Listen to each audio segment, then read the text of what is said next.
नाजरीन अस्सलाम वालेकुम। IAD टुडे के खबरनामे में आपका खैर मकदम करते हैं। आइए बढ़ते हैं तफसीलात की तरफ। मरकज में बीजेपी की हुकूमत की गलत हुक्मरानी के खिलाफ कांग्रेस ने आज पूरी रियासत में एहतजाजी मुजाहरों का एहतमाम किया। पुलिस की जानिब से राजभवन चलो रैली को निकालने की इजाजत नहीं दी गई। ताहम कांग्रेस के सीनियर कायदीन ने राजभवन पहुंचकर गवर्नर टी सुंदरराजन से मुलाकात की और एक याददाश्त पेश की। इन कायदीन में साबिक वजीर केदाना रेड्डी, साबिक MLA शशिधर रेड्डी, पार्टी के कौमी तर्जुमान D शरावन और यूथ कांग्रेस के सदर अनिल कुमार वगैरह शामिल थे।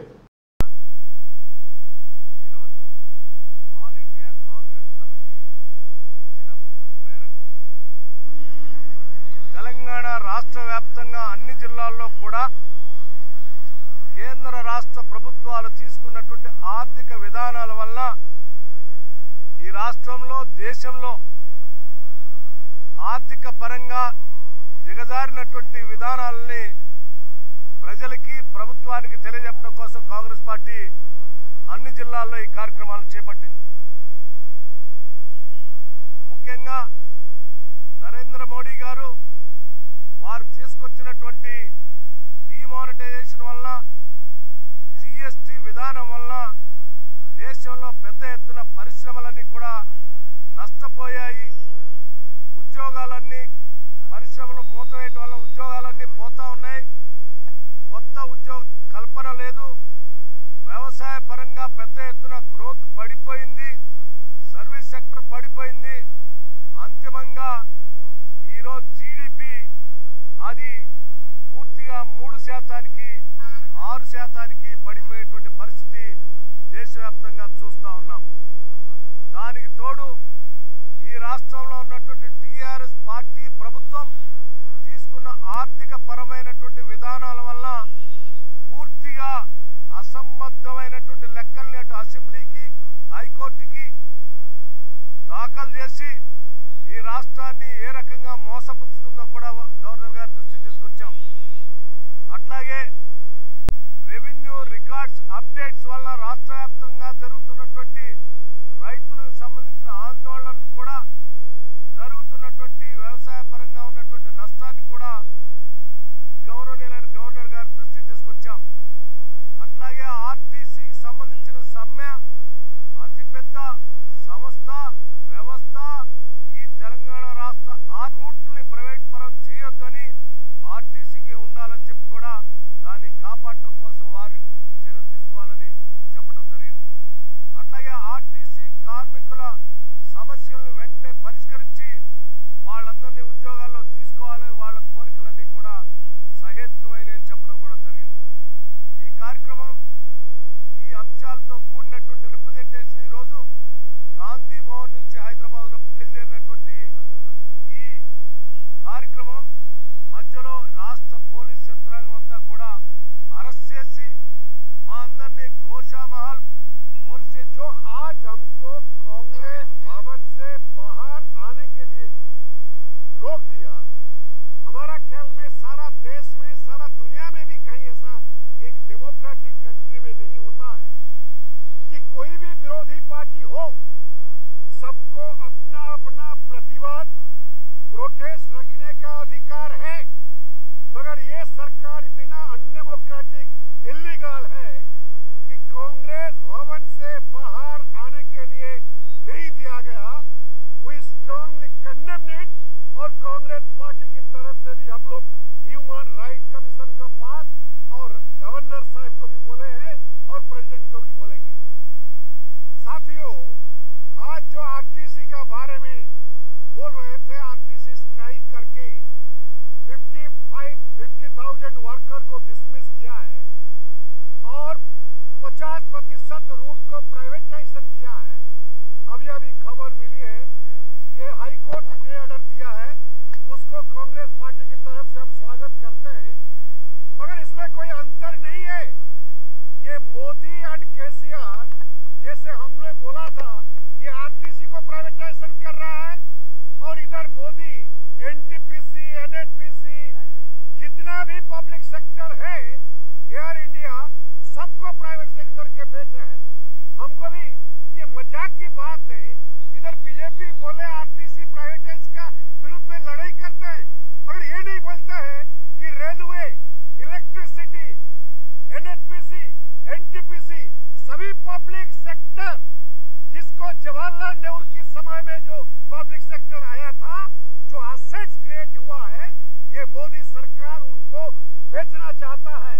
कांग्रेस आरटीसी प्राइवेटाइजेशन को का उम्मीद था 3 लाख से 5 करोड़ फायदा कांग्रेस गवर्नमेंट को होगा, मगर आज reserve bank of India, reserve bank India का गवर्नर और उनका सब डायरेक्टर बोलता है कि डीमोनेटाइजेशन के बाद 9 लाख करोड़ को घाटा हुआ। डॉक्टर मनमोहन सिंह बोले थे 2% जीडीपी कम होगा, मगर लगता है 2% नहीं, मनमोहन सिंह का जो भविष्यवाणी था वो ठीक हुआ, ये 3% कम हुआ। आज जो 5% जीडीपी बोल रहे हैं, ये 5% नहीं है, क्योंकि आपका सबको जानकारी के लिए बोल रहा हूँ, सिर्फ ऑर्गेनाइज सेक्टर का हर साल जीडीपी कैलकुलेशन होता है, अनऑर्गेनाइज सेक्टर में हर 5 साल को जीडीपी का कैलकुलेशन होता है। 2022 में अनऑर्गेनाइज सेक्टर का जीडीपी कैलकुलेशन आएगा, तो उनको अगर हिसाब हुआ वो कितना तक जाएगा पता नहीं। वो सरकार बेरोजगार को बढ़ाया, जब लॉस हुआ, कांग्रेस पार्टी की तरफ से आज तेलंगाना में सभी डिस्ट्रिक्ट में ये धरना आंदोलन स्ट्राइक हुआ है, हैदराबाद में हुआ है। दिसंबर 1 तारीख को दिल्ली में बड़ा रैली होगा और सारा साल पूरा 1 साल तक, जब तक ये सरकार, केंद्र सरकार अर्थनीति को कंट्रोल में लाने के लिए कोशिश नहीं करता है या स्टेट गवर्नमेंट हमारा मांग नहीं मांगता है, तो आंदोलन जारी रहेगा। सबसे बड़ा दुख की बात है, रिजर्व बैंक गच्छित रुपया से 3,78,000 करोड़ रुपया सरकार को ले जाना, और 1991 में जैसे चंद्रशेखर प्रधानमंत्री रहने का समय सोना को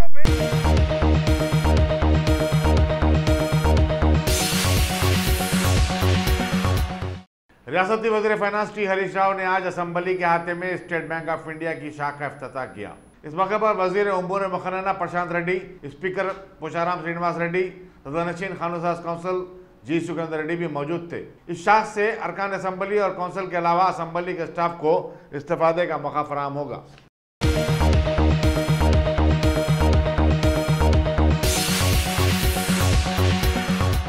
क्या आपने उम्रा का इरादा कर लिया है? तो फिर अकबर ट्राइबल सर्विसेज को तरजीह दें। हज उम्रा करने वालों के लिए क्वालिटी सर्विस ऐसी कि आप मुद्दतों भुला ना पाएं, और इंडिविजुअल्स की सहूलत भी। इंटरनेशनल और domestic air ticketing, visa endorsement, visit visa, immigration और पासपोर्ट ऑनलाइन की सहूलत भी दस्तयाब है। हर माह उम्रा के 2 ग्रुप्स रवाना होंगे। मक्के शरीफ और मदीने मुनव्वरा में बिल्कुल करीब क़याम, तीनों वक्तों पर हैदराबादी ग़िज़ाएं, लग्जरी होटल में क़याम, एसी बसें, ज़ियारतों की सहूलतें, आपके सफ़र से जुड़ी तमाम ज़रूरी उमूर की बेहतर से बेहतर खिदमात की पेशकश लिए। Managing director Syed Shah Mujahid Hussaini, Akbar tribal services, Salarjung complex, Diwan Deodi, Hyderabad.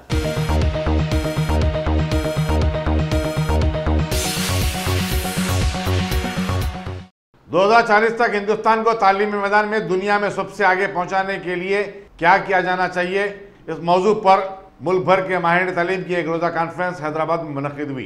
Professor Arnab Bhattacharya ने कलीदी खुतबा दिया। ट्रम्पेंट इंस्टीट्यूट ऑफ मैनेजमेंट एजुकेशन के बानी और डायरेक्टर मानिक दारूवाला ने भी इससे खिताब किया।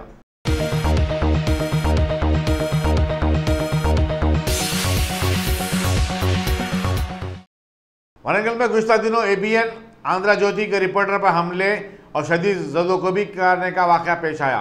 असिस्टेंट कमिश्नर पुलिस सारंगापानी ने मीडिया को बताया कि इस सिलसिले में तहकीकात जारी हैं। उन्होंने सहाफ़ियों पर हमले के वाक़यात में इजाफे पर तशवीश का इजहार किया और कहा कि ऐसे वाक़यात को बर्दाश्त नहीं किया जाएगा। उन्होंने कहा कि अगर किसी को सहाफ़ियों से शिकायत है तो वह राष्ट्र पुलिस से रुजू हो सकते हैं। मीडिया रिपोर्टर्स రకరకాల సందర్భాల లోపల క్రైమ్ రిపోర్ట్ చేయడానికి రకరకాల ప్రదేశాలకు వెళ్తుంటారు.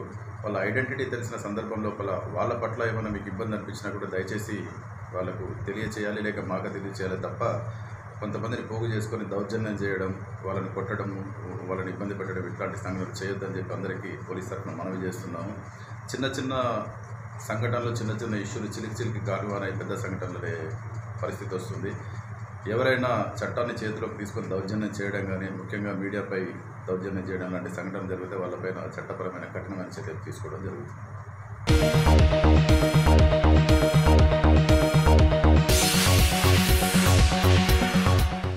साउथ सेंट्रल रेलवे की यूजर्स कमेटी के इजलास में वरंगल ईस्ट के रुकन असम्बली एन नरेंद्र ने शिरकत की। उन्होंने वरंगल रेलवे स्टेशन पर मुसाफिरीन को दरकार सहूलतों की फराहमी की जरूरत पर जोर दिया।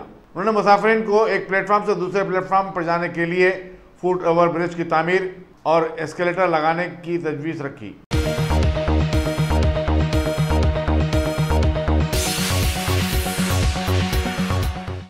सीनियर सहाफ़ी डी श्रीनाथ रेड्डी को आंध्र प्रदेश प्रेस एकेडमी का सदनशीन मुकर्रर किया गया है। इस जबर में आज अहकाम भी जारी कर दिए गए। श्रीनाथ रेड्डी का ताल्लुक जिले कड़पा से है।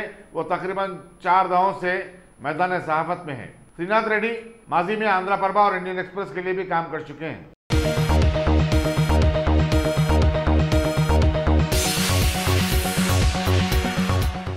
बाबरी मस्जिद की मिल्कियत के मुकदमे से मुताल्लिक आइंदा हफ्ते आने वाले फैसले से कबल अवाम खासकर मुसलमानों में जबरदस्त तशवीश पाई जाती है और हुकूमत को इस तशवीश से आगाह करने के लिए मुस्लिम उलमा, सरकर्दा शख्सियतों और अवामी नुमाइंदों के एक वफद ने रियासती वज़ीर दाखिला मोहम्मद महमूद अली से नुमाइंदगी की, जिसमें मौलाना अली खादरी सदर सीरतुन नबी एकेडमी, हामिद मोहम्मद खान अमीर जमात इस्लामी हल्के तेलंगाना, मोहम्मद अजहर सेक्रेटरी जमात इस्लामी हैदराबाद, मुश्ताक मलिक सदर तहरीक मुस्लिम शब्बान और दूसरे शामिल थे। मुस्लिम नुमाइंदों ने वज़ीर दाखिला से अपील की कि वो शहर में अमन अमान की बरकरारी के लिए खास इंतजाम करवाएं। हसास मकामात पर पुलिस के ज़ायद दस्तों को तैनात किया जाए। यहाँ बताना जरूरी होगा कि हिंदू और मुसलमानों की सरकर्दा तंजीमों ने फैसला आने पर न जश्न और न ही एहतजाज मुनज़्ज़म करने की अपील की है। वज़ीर दाखिला ने तयक़ुन दिया कि वो मंगल 12 अक्टूबर को इस सिलसिले में आला अहदेदारान पुलिस का एक इजलास तलब करेंगे। बिस्मिल्लाहिर्रहमानिर्रहीम। एक मुस्लिम नुमाइंदा वफ़द वज़ीर दाखिला तेलंगाना अली जनाब महमूद अली साहब से अभी मुलाकात किया। इस वक्त में काफ़ी मुस्लिम तंजीमों के सरबराह मौजूद थे, जिसमें एक मैं भी यहाँ पर मौजूद रहा। होम मिनिस्टर वज़ीर दाखिला साहब से इस बात की गुजारिश और अपील की गई कि जो बाबरी मस्जिद की जो वर्डिक्ट आने वाली है, इस पर अमन व ज़ब्त की बरकरारी रखी जाए और शर पसंद अनासिर को वक्त से पहले उनके खिलाफ में कार्रवाई करते हुए उनके हौसलों को पस्त कर दें, क्योंकि जिस किस्म से जो भी अंदाज से शरपसंद अनासिर सर उठा रहे हैं, तो अमन की सलामती के लिए इनको पहले का पहले पाबंद करना बेइंतहा ज़रूरी है। उसी के तहत हम आज वज़ीर दाखिला अली जनाब महमूद अली साहब से मुलाकात की है और इस बात का मुतालबा किया गया कि न सिर्फ शहर हैदराबाद बल्कि सारी रियासत तेलंगाना में अमन की बरकरारी के लिए सख्त से सख्त इक़दाम किए जाए। शुक्रिया। मुशावरती इजलास लक्कड़ कोट इस्लामिक सेंटर पर मुनक़्क़िद हुआ, जिसमें उलमा, मशाइख़ीन और मुख्तलिफ़ तंजीमों के सरबराहान, मुख्तलिफ़ मकासद ख़ुशी के ज़िम्मेदारान और मुख्तलिफ़ मशारिब के ज़िम्मेदारान भी इसमें शिरकत किए। और कल एक फ़ैसला ये किया गया था कि आज हम रिप्रेजेंटेशन करेंगे होम मिनिस्टर साहब से। तो अभी हम यहाँ होम मिनिस्टर साहब के ऑफिस के पास ठहरे हुए हैं और उनको हम रिप्रेजेंटेशन देकर आ रहे हैं। और रिप्रेजेंटेशन के अंदर ये कहा गया कि फ़ैसला जो भी आए अमन को बाकी रखना ये एडमिनिस्ट्रेशन की, पुलिस की जिम्मेदारी है। हर दो तरफ अगर फ़ैसला बाबरी मस्जिद के फेवर में आता है तब भी और या मुखालिफत में आता है तब भी मुसलमानों को कंट्रोल में रखने और उनको सब्र और इस्तिक़लाल के साथ और हौसलों के साथ और फिर मायूस हुए बग़ैर वो अपने मौक़िफ़ पर जमे रहने की तलक़ीन इंशाअल्लाह मिल्लत के ये ज़ुमा करते रहेंगे। लेकिन आज हमने होम मिनिस्टर साहब से ये कहा कि दूसरी जानिब वहाँ पर भी अमन को बाकी रखना और लॉ एंड ऑर्डर अगर टाइट हो तो किसी भी किस्म के नक़्स अमन का कोई ख़तरा बाकी नहीं रहता। इसलिए ये एडमिनिस्ट्रेशन का काम है कि उसको बाकायदगी के साथ में टाइट रखें और इस मामले के अंदर वो इंसाफ करें। तो ऐसा न हो कि सिर्फ मुसलमानों पर ही ज़्यादतियाँ और पाबंदियाँ लगाई जाएं और बाकी दूसरे लोगों को छोड़ दिया जाए, वो इश्तियाल दिलाएं, प्रोवोक करें नौजवानों को। ऐसी हरकत नहीं होनी चाहिए। ये बात हमने बहुत वाज़ेह तौर पर अभी होम मिनिस्टर साहब से हमने कही और उन्होंने वादा किया कि मुसलमानों और दीगर लोगों की एक meeting director of general police वो जो है इंशाल्लाह तलब करेंगे मंगल के दिन, तो उसके अंदर भी हम लोग शरीक होंगे। हमारे साथ जनाब मुश्ताक मलिक साहब भी मौजूद हैं और मौलाना खैरुद्दीन सूफी साहब भी और रियासी शादी साहब भी हैं, सादिक अहमद साहब भी हमारे साथ हैं। हमारे साथ मौलाना शफीक आलम जामई साहब भी हमारे साथ हैं और सैयद अखर कमाल साहब भी हमारे साथ हैं और डॉक्टर तलहा आसिफ साहब भी हैं और डॉक्टर तलहा फायजुद्दीन साहब भी हमारे साथ हैं और सूबाई जबत हदीस के सदर डॉक्टर सैयद आसिफ उमरी साहब हमारे साथ हैं और भी बहुत से लोग यहाँ और मौलाना अली खादरी साहब दिखने नहीं चले गए, तो अली खादरी साहब भी हमारे साथ हैं, तो वो भी तशरीफ ले आए। तो हम लोगों ने आज बहुत अच्छी तरह रिप्रेजेंट किया। उम्मीद है कि इस रिप्रेजेंटेशन से उम्मत के अंदर हौसले जागेंगे और उम्मत हौसलामंदी का सबूत देगी। सारी दुनिया इस वक्त बाबरी मस्जिद के फैसले की तरफ देख रही है और मुसलमानों के सब्र व ज़ब्त और उनके नज़्म व ज़ब्त को भी इंशाअल्लाह देखेगी और ये वो चीज़ होगी जो उनके दिलों के अंदर ईमान की हरारत पैदा कर सकेगी।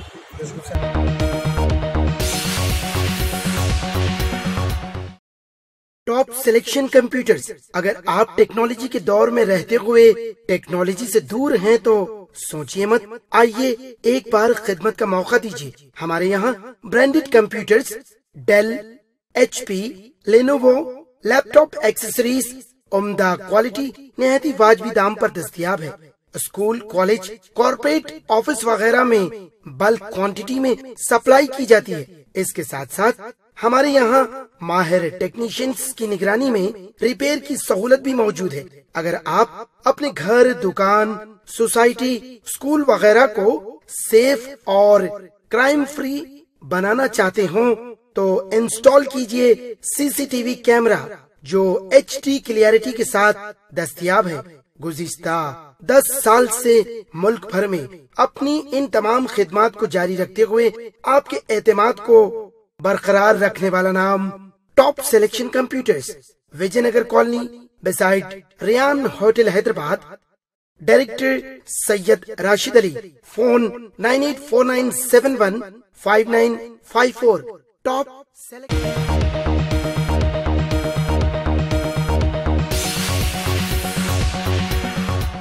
हेल्पिंग हैंड फाउंडेशन और मस्जिद इसाक नवाब शाह कुंटा की जानिब से मुश्तरका तौर पर आज बाद नमाज जुमा एक प्रोग्राम बनवान इंसानियत मजहब से बालातर मुनक़िद हुआ। चिलकुर बालाजी मंदिर के सदर पुजारी CS रंगाराजन ने कहा कि खिदमत खल्क से बढ़कर कोई इबादत नहीं होती, इसलिए हमें भेदभाव से उठकर काम करना चाहिए। सियोन चर्च के senior pastor B Srinivas Rao भी इस मौके पर मौजूद थे।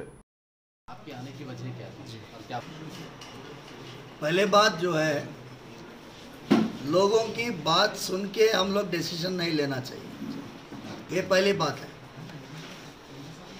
मोस्ट इम्पॉर्टेंट चीज़ है कि मस्जिद में क्या होता है, मंदिर में क्या होता है, गुरुद्वारे में क्या होता है, ये पूरे प्रार्थना के स्थल है। मुझे चिलकुर बालाजी मंदिर से इधर आने के लिए कोई तकलीफ़ नहीं हुई, कोई प्रॉब्लम मुझे नहीं लगा, क्योंकि चिलकुर बालाजी मंदिर में हम भगवान का सेवा करते हैं, ऊपर वाले का सेवा करते हैं। मस्जिद में जो मुफ्ती साहब है वो ऊपर वाले का सेवा करते हैं। चर्च के जो फादर है मेरे साथ वो ऊपर वाले का सेवा करते हैं। ये हम सब ऊपर वाले का सेवा करते हैं। ये ऊपर वाले का सेवा करने में उधर गलत होता इधर गलत होता बोलने में कोई मतलब ही नहीं है। तीसरी बात, चिलकुर बालाजी मंदिर से हर साल जब जत्रा होती है, एक दिन की मस्जिद की खर्चा चिलकुर बालाजी मंदिर से उठाया जाता है। आप लोग ये पूछेंगे कि मंदिर में से खर्चा क्यों मस्जिद का उठाना चाहिए। ये हमारा धर्म में, हमारा देश में कई 100 सालों से जो रीति रिवाज है कि आपस में बैर नहीं रखना चाहिए, सब मिलके जीना चाहिए।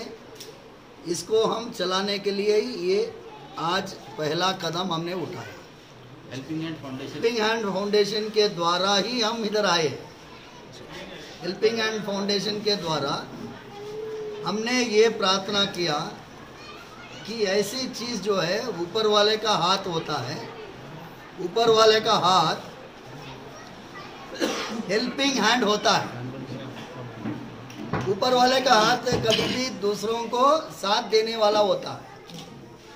हमारा एक जो श्लोक है, मातृवत परदारेषु परद्रव्येषु लोष्टवत आत्मवत सर्वभूतेषु यहाँ पश्यति स पंडितः। सभी लोग अपने हैं ऐसा भावना जो रखता है वो सच्चा पंडित है। जो आपस में एक ऊंचा एक नीचा, एक गरीब एक धनवान, ऐसा देखने के लिए हम नहीं पैदा हुए। हम इंसानियत के लिए पैदा हुए। मानव सेवे माधव सेवा, मतलब जो मनुष्य का सेवा करता वो भगवान का सेवा करता। इसीलिए हमको हेल्पिंग हैंड फाउंडेशन से बहुत प्यार है, बहुत मोहब्बत है, बहुत आनंद है। वो जो काम कर रहे हैं, ये जो मस्जिद के अंदर जो क्लिनिक चला रहे हैं, 16,000 पेशेंट्स के इलाज में ये लोग काम किया। एक साल में 16,000 पेशेंट के इलाज में ये लोग 1 रुपया भी फीस नहीं लिया। ये बड़े बड़े कॉरपोरेट हॉस्पिटल भी नहीं करते आजकल। जो हेल्पिंग हैंड फाउंडेशन कर रही है, इसके लिए हम हमारे चिलकुर बालाजी से दुआ करते हैं, प्रार्थना करते हैं। सब भी ऐसा चीज़ में हम उनके साथ बहुत खड़े रहते हैं। सर अस्सलाम वालेकुम, मैं यहाँ मस्जिद इशाक से बोल रहा हूँ। मस्जिद इशाक में हम गुज़श्ता 1 साल से एक हेल्थ क्लिनिक क़ायम करे थे। उस हेल्थ क्लिनिक के तहत आज हमारी पहली एनिवर्सरी 1 साल मुकम्मिल हुए। इस 1 साल में ये हेल्थ क्लिनिक में हम family medicine, paediatrics, gynaecology, dental services, ये सारे सर्विसेज हमने स्टार्ट किए क्लिनिक से। तकरीबन 16 से 18,000 पेशेंट्स को फ़ायदा हुआ ये क्लिनिक के तहत, और जिसमें हमारा एस्टिमेट है कि 2 से सवा 2 करोड़ रुपये लोगों के पैसे बचे। इसलिए कि यहाँ कंसल्टेशन, मेडिसिन, लैब्स और टर्शियरी के सारा फ्री ट्रीटमेंट किया गया पेशेंट्स का। तो उसी सिलसिले में आज हम यहाँ जमा हैं। मेरे बहुत ही करीबी दोस्त जो चिलकुर बालाजी के प्रीस्ट है, मैं उनको आज दावत दिया। हमारे फायर साहब जो ये मस्जिद के मालिक है, उनकी इजाज़त से उनको बुलाया, इसलिए कि हम रंगाराजन साहब चिलकुर प्रीस्ट के साथ काफ़ी सारे प्रोग्राम कर रहे हैं। तो हम एक अमन का पैगाम, एक म्यूचुअल ट्रस्ट का, एक दूसरे की मज़हब की इज़्ज़त में इजाफा करने के लिए आज हम प्रीस्ट को यहाँ बुलाया और रंगाराजन साहब इन्विटेशन को एक्सेप्ट करें, यहाँ आए और एक बेहतरीन प्रोग्राम यहाँ आगाज़ हुआ आज, जिसमें कम्युनल हारमोनी, म्यूचुअल ट्रस्ट, आज जो माहौल बाहर बना हुआ है उसके लिए एक ये एंटीडोट की तरह आज ये प्रोग्राम किया गया। और इंशाल्लाह हम उम्मीद कर रहे हैं कि यही सोशल एक्टिविटीज़ हम मंदिर में, मस्जिद में, गुरुद्वारा में, चर्च में जाके करेंगे और एक काम को आगे लेंगे।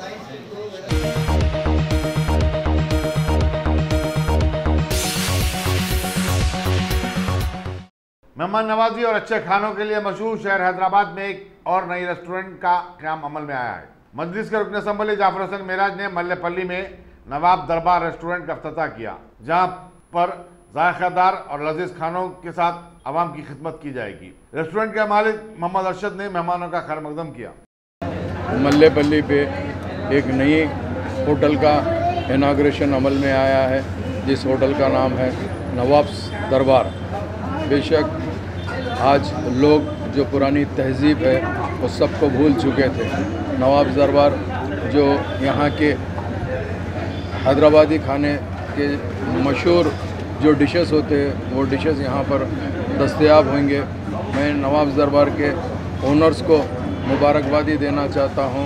आपने एक बहुत अच्छा इक़दाम किया है। ऐसे टाइम पे बहुत ज़्यादा ज़रूरत है इस टाइप की होटल्स की। तो अल्हम्दुलिल्लाह नामपल्ली असम्बली कॉन्स्टिट्यूंसी के अंदर ये अल्लाह का करम है कि यहाँ पर खाने पीने के काफ़ी अच्छे होटल्स है, जिसमें एक मिसाल नवाब दरबार की भी इंशाअल्लाह ताला ज़रूर आएगी, जो रेयान होटल के बिल्कुल अपोजिट में है।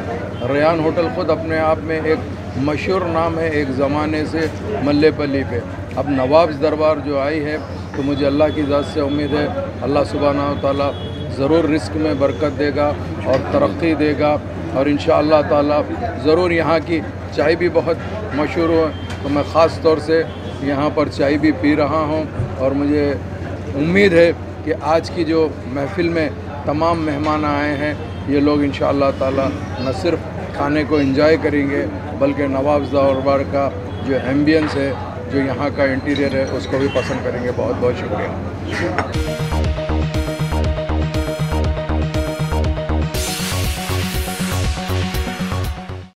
9 नवंबर से कबल दोबारा हुकूमत बनाने में नाकामी के बाद महाराष्ट्र के चीफ मिनिस्टर देवेंद्र फडणवीस ने आज रियासती गवर्नर भगत सिंह कोश्यारी से मुलाकात करके अपना इस्तीफा पेश कर दिया। रियासती असम्बली की मियाद कल खत्म होने वाली है। गवर्नर ने फडणवीस को दूसरी हुकूमत की तश्कील या मुतबादिल इंतजाम तक कारगुजार चीफ मिनिस्टर रहने की हिदायत दी। इसी तरह रियासत में नई हुकूमत की तश्कील का मसला खटाई में पड़ गया है। बीजेपी और शिवसेना इत्तेहाद चीफ मिनिस्टर के सवाल पर अपने अपने मौक़िफ़ पर बज़िद हैं। बीजेपी चीफ मिनिस्टर का ओहदा अपने पास ही रखना चाहती है और इसके लिए बज़िद है, जबकि शिवसेना का कहना है कि 2.5 साल शिवसेना का चीफ मिनिस्टर होना चाहिए।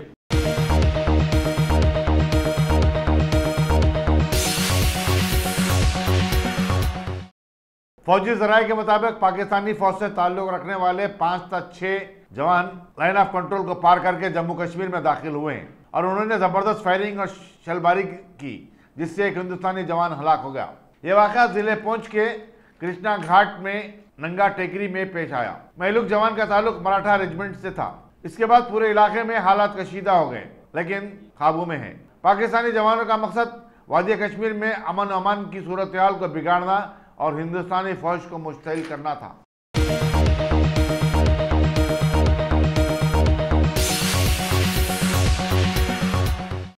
एक 20 साला अमरीकी खातून एलिजाबेथ मान जो योगा सीखने की गर्ज से गोवा आई थी, गुज़िश्ता 24 घंटे से लापता है।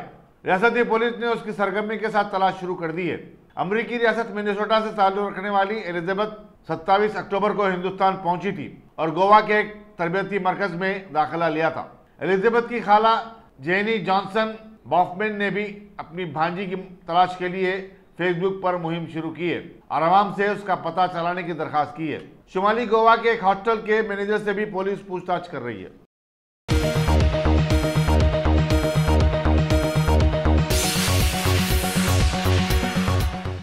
अपने बलबूते पर महाराष्ट्र में बीजेपी हुकूमत तश्कील देने में नाकामी के बाद अब दूसरी पार्टियों के एमएलए की खरीदी के इम्कानात बढ़ गए हैं। शिवसेना ने ऐसे इम्कान के तहत अपने तमाम 56 अरकान असम्बली को और दीगर 6 आज़ाद उम्मीदवारों को मुंबई के एक होटल को मुंतकिल कर दिया है। शिवसेना की क़यादत को मालूम हुआ था कि बीजेपी के कायदीन उनकी पार्टी के अरकान से राब्ता पैदा करते हुए उन्हें खरीदने की कोशिश कर रहे हैं। शिवसेना के रुकन पार्लियामेंट संजय रावत ने कहा कि कर्नाटक और गोवा में जो ऑपरेशन कमल खेला गया था वो महाराष्ट्र में नहीं खेला जा सकता। दूसरी तरफ कांग्रेस ने भी अपने अरकान असम्बली को जयपुर मुंतकिल करना शुरू कर दिया है ताकि उसके अरकान असम्बली को खरीदी से बचाया जा सके।